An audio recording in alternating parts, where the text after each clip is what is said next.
Hello viewers, welcome to Shri Ambika's kitchen. இன்னைக்கு நம்ம mushroom gravy பார்க்க போகிறோம். அதுக்கு தேவையான இன்க்ரீடியன்ட்ஸ்: மஷ்ரூம் 1 கப்பு, தக்காளி, வெங்காயம், துருவின தேங்காய், இஞ்சி பூண்டு பேஸ்ட்டு, சில்லி பவுடர், மல்லித்தூள், பெப்பர், ஜீரகம், கரம் மசாலா. கடாயில் கொஞ்சம் ஆயில் விட்டுட்டு இதில் கொஞ்சம் கரம் மசாலா பொடி போட்டுக்கிறோம்.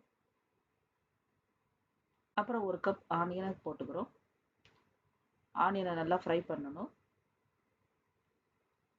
இப்போ இந்த டிஷ்ஷுக்கு தேவையான சால்ட்டை ஆட் பண்ணுறோம்.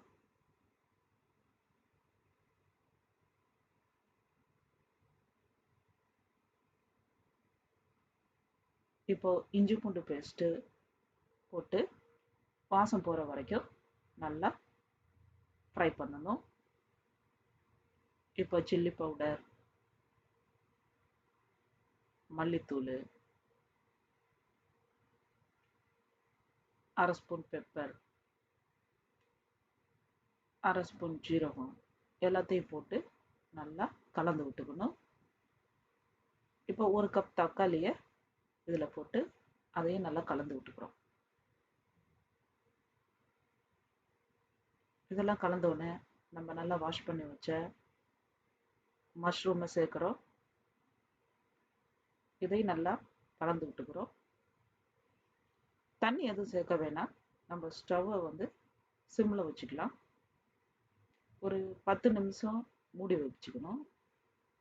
இப்போ துருவின தேங்காய் 1/2 கப்பு, அதில் பெருஞ்சீரகம் 1 ஸ்பூனு, பொட்டுக்கடலை 1 ஸ்பூனு எல்லாம் போட்டு நல்லா பேஸ்ட்டை அரைச்சிக்கிறோம்.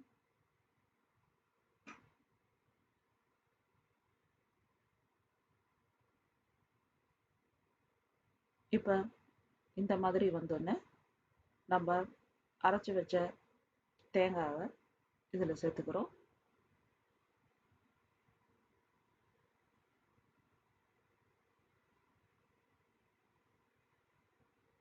இன்னும் கொஞ்சம் தண்ணி கலந்து நம்ம இதில் போட்டுக்கிறோம். இன்னும் ஒரு 5 நிமிஷம் இதை மூடி போட்டு கொதிக்க வச்சா நமக்கு சூப்பரான மஷ்ரூம் கிரேவி ரெடி ஆயிடுச்சு. இது சப்பாத்தி, புலாவு எல்லாத்துக்கும் சூப்பரான சைட் டிஷ்ஷாக இருக்கும். தேங்க்யூ ஃபார் வாட்சிங் and please subscribe my channel.